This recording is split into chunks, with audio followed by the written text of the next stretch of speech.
would you tell a student who doesn't know what they want to do, and maybe they're in their junior year, maybe they're in their senior year, and they don't know what they want to do or what they should, I guess, pursue after graduation? I would say one thing is just to talk to people, like pick their brains and, just ask them like, this is the time when you get asked the most silly questions. You're a senior, or a junior in college.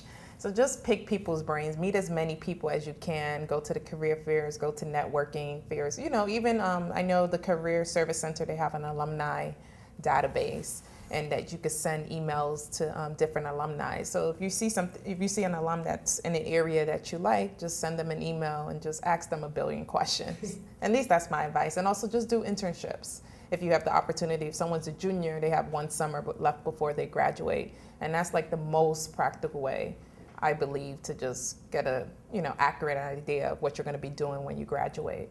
Yeah, you mentioned networking with alums. Have have that been helpful for you? Have you, through various, I guess, contacts or alums or networking events, advance your career in any way, or maybe internship while you're still in Cornell?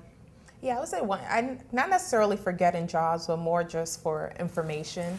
I definitely I remember I'm interested in real estate finance and still am, and I remember using the career services to look at different alums that were in real estate.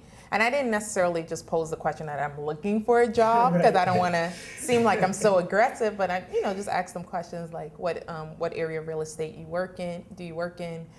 What's your daily responsibilities and things like that? Because at the same time, you have to be cognizant of people's time and also other obligations that they may have. So that's also important to keep in mind while you ask questions.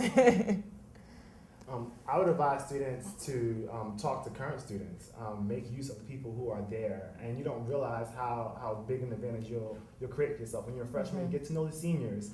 When I was applying to law school and even business school, I relied on my classmates for help, and you'd be surprised at what information they know. They can pass on information as relates to scholarships and fellowships. And an alum, like Adobo said, are really, really helpful. People like to talk about themselves generally. So if you pose the question as, I would love to hear more about you because you are so great, it's more than likely that they will respond favorably. My piece of advice, first of all, what Adobo was saying, what Toby was saying are great pieces of advice. I wish I would have done that more. But I would say is to leverage the network that you have at Cornell. I don't think you realize how powerful it is to be around other people who are like-minded, such as yourself, and who are already very successful. To get into Cornell is no small feat. And once graduation hits, literally the day after graduation, everybody empties out of Ithaca, and they all go their own ways. I stayed for a week because I thought people were going to be hanging out and talking, and so no, everyone leaves.